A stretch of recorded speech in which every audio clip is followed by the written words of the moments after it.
Bismillahirrahmanirrahim. Kisah sahabat Nabi bernama Ikrimah bin Abi Jahal. Ikrimah akan datang kepada kalian sebagai orang yang beriman dan berhijrah. Janganlah kalian mencerca ayahnya, sebab mencerca orang yang sudah mati akan menyakiti orang yang masih hidup. Padahal cercaan itu tidak sampai kepada si mayit.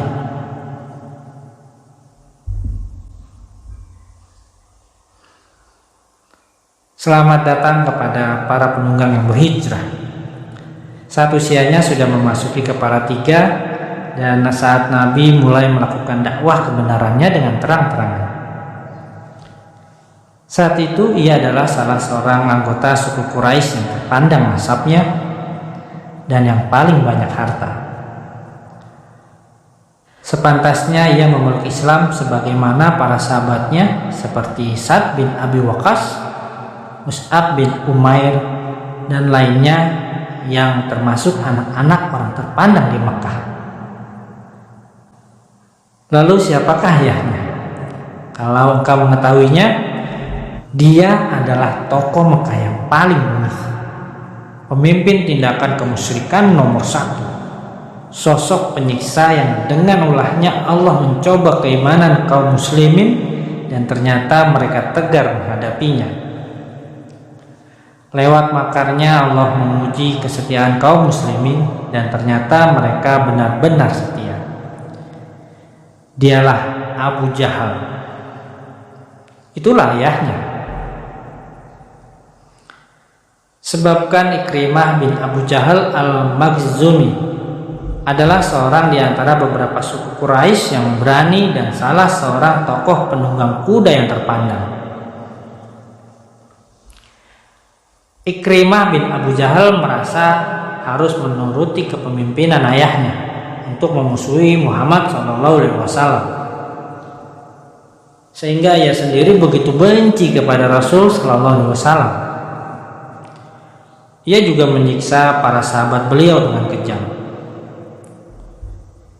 Ia melakukan penyiksaan kepada Islam dan kaum muslimin sehingga membuat ayahnya senang. Begitu ayahnya memimpin pasukan musyrikin dalam perang Badar, ia bersumpah dengan Lata dan Uzza bahwa ia tidak akan kembali ke Mekah kecuali bila Muhammad sudah kalah. Ia sempat menginap di Badar selama 3 hari dan menyembelih unta, meminum khamar, menikmati musik yang dimainkan oleh para pemainnya. Saat Abu Jahal memimpin peperangan ini, Ikrimah anaknya menjadi pegangannya, tempat ia bersandar dan menjadi tangannya di mana ia menggenggam. Akan tetapi Lata dan Uzza tidak menjawab seruan Abu Jahal karena keduanya tidak bisa mendengar. Keduanya tidak bisa menolong Abu Jahal karena mereka tidak mampu melakukan apapun. Akhirnya Abu Jahal mati di Badar dan anaknya Ikrimah menyaksikan peristiwa tersebut dengan kedua matanya. Tombak-tombak kaum muslimin menghisap darahnya. Ikrimah juga mendengar dengan kedua telinganya saat Abu Jahal melepaskan napas terakhirnya yang membuat kedua bibir yang mengangun. Ikrimah kembali ke Mekah setelah ia meninggalkan jasad pemimpin bangsa Quraisy tadi di Badar. Kekalahan membuatnya gentar sehingga tidak dapat membawa jasad ayahnya kembali ke Mekah. Ia lebih memilih membiarkan jasad ayahnya tertinggal sehingga dibuang oleh kaum muslimin di sebuah tempat bernama Al-Khalib bersama dengan puluhan korban dari pihak kaum musyrikin. Kaum muslimin lalu menguruk mereka dengan pasir. Sejak hari itu, Ikrimah bin Abi Jahal memiliki pandangan lain tentang Islam. Ia begitu benci kepada Islam karena dendam atas pembunuhan ayahnya. Dan hari ini ia akan membalaskan dendamnya. Oleh karenanya Ikrimah dan beberapa orang yang ayahnya terbunuh pada perang Badar menyalakan api permusuhan di dada kaum musyrikin untuk melawan Muhammad SAW. Mereka juga menyulut kobaran amarah di hati suku Quraisy yang kehilangan anggota keluarganya saat perang Badar, sehingga usaha mereka menyulut terjadi perang Uhud. Ikrimah bin Abu Jahal berangkat menuju perang Uhud bersama istrinya yang bernama Ummu Hakim agar ia beserta para wanita lain yang kehilangan keluarganya saat perang Badar berdiri di belakang pasukan kaum pria. Para wanita tadi bertugas memukulkan genderang untuk memberi semangat kepada kaum Quraisy untuk meneruskan peperangan dan memberikan semangat kepada pasukan berkuda agar tidak lari dari medan laga. Bangsa Quraisy kali ini dipimpin oleh pasukan berkuda di bawah komando Khalid bin Walid dan pasukan infanteri di bawah komando Ikrimah bin Abu Jahal. Kedua komandan kaum musyrikin tadi telah berhasil membuat kemenangan di pihak mereka atas Muhammad dan para sahabatnya. Kaum musyrikin saat itu telah membuktikan kemenangan yang besar, sehingga Abu Sufyan berseru, "Inilah balasan dari perang Badar." Dan perang Khandaq, kaum musyrikin mengepung kota Madinah beberapa hari lamanya, sehingga habislah kesabaran Ikrimah bin Abi Jahal. Ia begitu gemas dengan pengepungan ini. Ia melihat ke sebuah tempat yang sempit di dalam parit. Ia memaksakan kudanya untuk masuk ke dalamnya, sehingga ia dapat menerobos. Kemudian di belakangnya menyusul ikut menerobos rombongan orang yang sedang berpetualang, dan menjadi salah satu korbannya adalah Amr bin Abduddin al-Amir. Pada hari penaklukan kota Mekah, kaum Quraisy berpendapat bahwa mereka tidak mampu melawan Muhammad dan para sahabatnya. Mereka memutuskan untuk membiarkan Muhammad datang ke Mekah. Mereka menderita akibat keputusan yang mereka ambil setelah mereka tahu bahwa Rasulullah SAW memerintahkan para panglima muslimin untuk tidak memerangi penduduk Mekah kecuali bila para penduduknya melakukan penyerangan. Akan tetapi Ikrimah bin Abu Jahal dan beberapa orang lainnya tidak sepakat dengan keputusan kaum Quraisy ini. Mereka berani untuk menghadapi pasukan yang besar ini. Maka Khalid bin Walid menyerang kaum muslimin dengan sebuah perang kecil di mana terbunuh beberapa orang dari mereka. Dan akhirnya mereka memutuskan salah seorang dari mereka yang berhasil lolos adalah Ikrimah bin Abu Jahal. Ketika itu Ikrimah merasa menyesal. Mekah kini sudah tunduk di hadapan kaum muslimin. Rasulullah SAW telah memaafkan segala kesalahan kaum Quraisy yang pernah mereka lakukan kepada beliau dan para sahabatnya. Akan tetapi ada beberapa nama yang tidak Rasul SAW maafkan.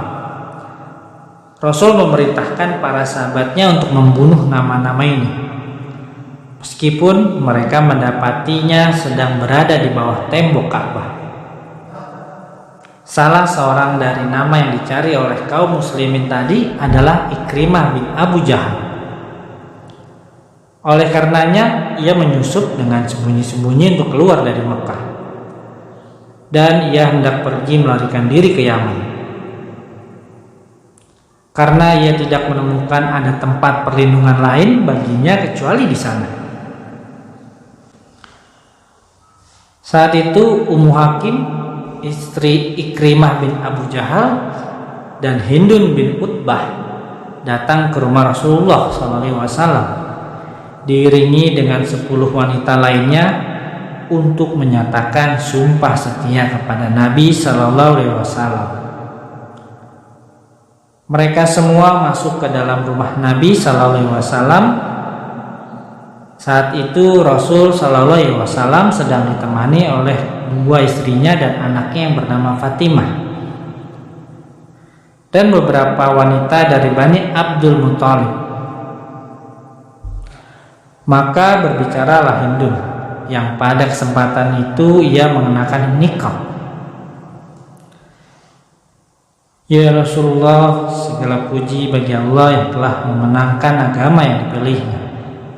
Dan aku berharap engkau dapat memperlakukan aku dengan baik, karena adanya hubungan kerabat di antara kita. Aku kini adalah wanita yang beriman dan membenarkan ajaran agama. Lalu ia membuka niqab dari wajahnya, lalu berkata, "Saya adalah Hindun binti Utbah, ya Rasulullah." Maka Rasulullah SAW menjawabnya, "Selamat datang padamu." Hindun meneruskan, "Demi Allah ya Rasulullah, tidak ada satupun di muka bumi ini rumah yang lebih aku sukai untuk merendahkan diri kecuali rumahmu ini. Dan aku tidak ingin rumahku dan semua rumah di muka bumi ini lebih mulia dari rumahmu." Lalu Rasulullah SAW bersabda, "Ada lagi yang mau menambahkan?" Lalu berdirilah Ummu Hakim, istri Ikrimah bin Abu Jahal yang telah masuk Islam.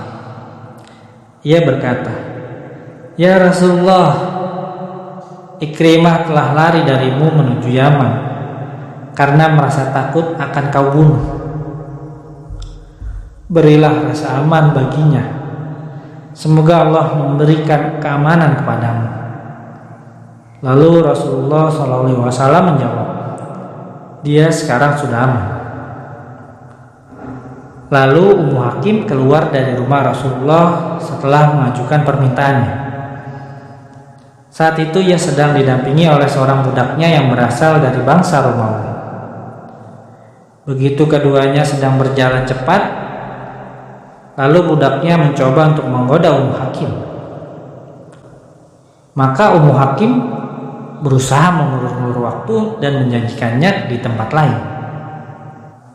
Sehingga ia sampai di sebuah perkampungan bangsa Arab. Sampainya di sana, Ummu Hakim meminta pertolongan suku tersebut dari kejahatan budaknya.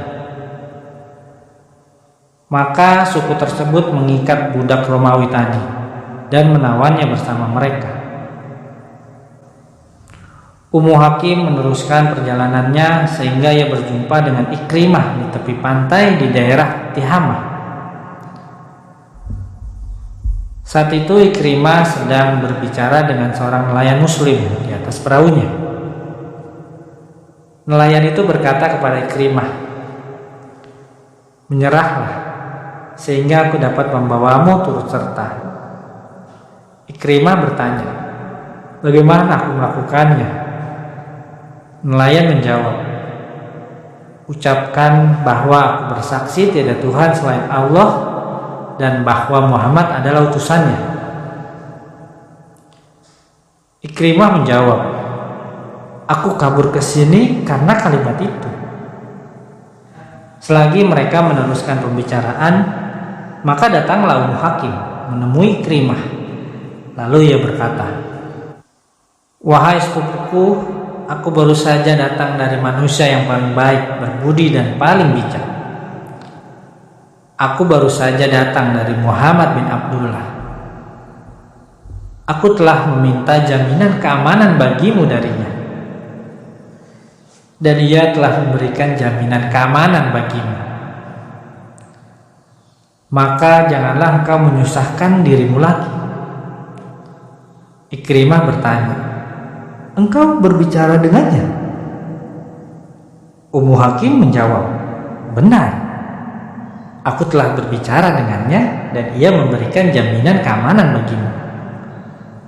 Ummu Hakim terus-menerus meyakinkan dan membuat tenang Ikrimah, sehingga ia mau turut ikut bersama Ummu Hakim. Kemudian di tengah jalan Ummu Hakim menceritakan kepada Ikrimah kisah budaknya yang berbangsa Romawi dan apa yang telah ia lakukan kepada Ummu Hakim. Mendengar itu, Ikrimah mendatanginya lalu membunuhnya sebelum ia masuk Islam. Begitu keduanya singgah di suatu tempat, Ikrimah merasa berhasrat kepada istrinya dan ia ingin melakukan hubungan biologis dengannya. Maka Ummu Hakim menolaknya dengan keras seraya berkata, "Saya kini sudah menjadi muslimah dan engkau masih musyrik." Maka Ikrimah merasa heran dan berkata, "Sesuatu yang menghalangiku untuk menggaulimu pasti adalah hal yang besar." Begitu Ikrimah mulai memasuki kota Mekah, Rasulullah SAW bersabda kepada para sahabatnya, "Sebentar lagi akan datang kepada kalian Ikrimah bin Abu Jahal sebagai seorang mukmin yang berhijrah. Janganlah kalian mencerca ayahnya, sebab mencerca orang yang sudah mati akan melukai orang yang masih hidup. Padahal cercaan itu tidak berarti apa-apa bagi si mayit." Tidak lama berselang, maka tibalah Ikrimah dan istrinya ke tempat di mana Rasulullah SAW duduk. Begitu Rasulullah SAW melihatnya, maka beliau langsung melompat tanpa sempat lagi mengenakan sorbannya karena merasa begitu senang. Begitu Rasulullah SAW kembali duduk, Ikrimah masih berdiri di hadapan Rasulullah SAW lalu berkata, "Ya Muhammad, Ummu Hakim memberitahukanku bahwa engkau telah menjamin keamanan untukku." Nabi langsung menjawab, "Iya benar, dan engkau sekarang aman." Ikrimah bertanya, "Engkau mengajakku untuk apa ya Muhammad?" Rasul menjawab, "Aku mengajakmu untuk bersaksi bahwa tiada Tuhan selain Allah, dan bahwa aku adalah hamba Allah dan Rasulnya, mendirikan sholat, membayar zakat," dan Rasul menyebutkan rukun Islam semuanya.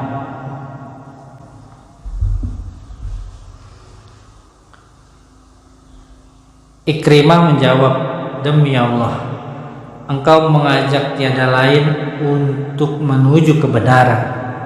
Engkau hanya menyuruh hal yang tiada lain adalah kebaikan." Kemudian ia menambahkan, "Demi Allah, dulunya bagi kami sebelum berdakwah seperti sekarang, engkau adalah orang yang paling jujur saat berbicara dan orang yang paling baik."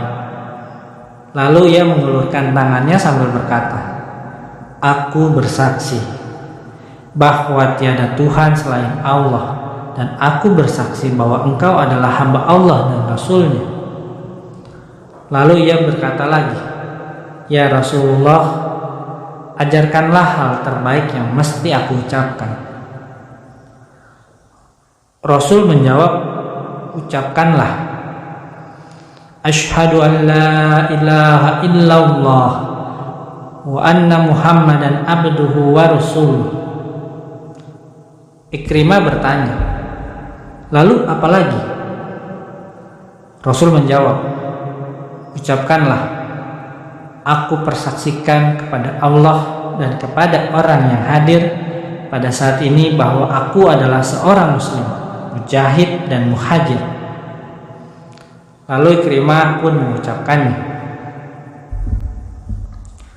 Begitu usai mengucapkannya, Rasul SAW langsung bersabda, "Sejak saat ini, setiap kau meminta sesuatu yang aku berikan kepada orang lain, pasti akan aku berikan juga kepadamu."